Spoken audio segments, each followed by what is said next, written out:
Então vamos discutir aí mais uma possível utilidade para regiões, né? A gente vai ter que querer falar aqui uma região AB e geralmente a gente está sempre penalizando essa região pelo tamanho da região. Então a gente vai penalizar por menos KB menos A. Mas daí a gente também tem um outro tipo de penalização pelo fato do θ estar fora da região, né? Nessa utilidade a gente vai pensar um pouquinho diferente.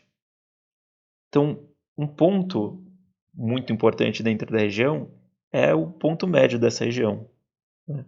Então aqui a gente tem o ponto médio dessa região é A mais B sobre 2. E a gente pode penalizar esse intervalo por quão longe o θ está do ponto médio desse intervalo. Então a gente pode olhar para θ menos A mais B sobre 2 ao quadrado. E a gente pode simplesmente balancear isso também pelo tamanho do intervalo, né? Então a gente pode fazer 1 sobre B menos A. No sentido, isso seria uma espécie de uma padronização, né?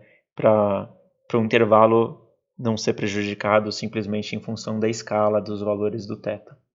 Então esse 1 sobre B menos A ele balanceia essa distância entre o θ e o ponto médio do intervalo em função do tamanho do intervalo.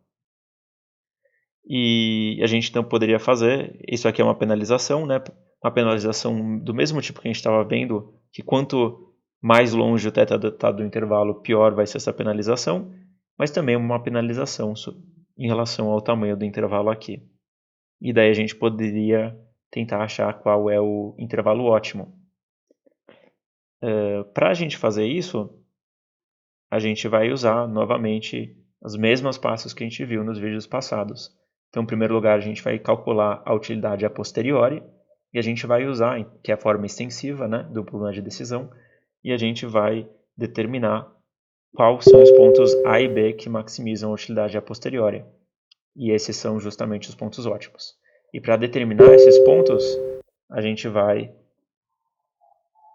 usar cálculo, né, na função que a gente obteve. Muitas vezes simplesmente achando o gradiente dessa função e igualando ele a zero para obter os pontos críticos. Nesse caso aqui, eu vou deixar vocês pensarem sobre como fazer essa otimização, mas eu só vou apresentar para vocês qual é o ponto ótimo, né? E a derivação exata está também nas notas de aula.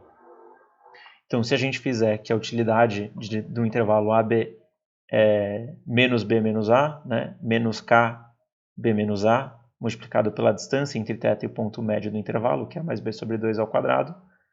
Daí a melhor alternativa vai ser simplesmente um intervalo que é do tipo média menos metade de um valor aí do desvio padrão da posteriori, isso do ponto esquerdo, e daí no ponto à direita do intervalo é novamente a média mais metade da raiz quadrada de uma ponderação do desvio padrão da posteriori.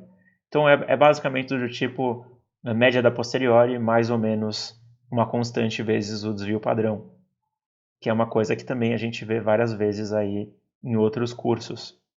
E esse intervalo aqui é legitimado por essa outra função de utilidade, que pode ou não fazer sentido, dependendo daquilo que a gente está tentando conseguir, né? E para achar essa regra ótima, basicamente a gente usa o mesmo tipo de derivação que a gente fez nos intervalos anteriores.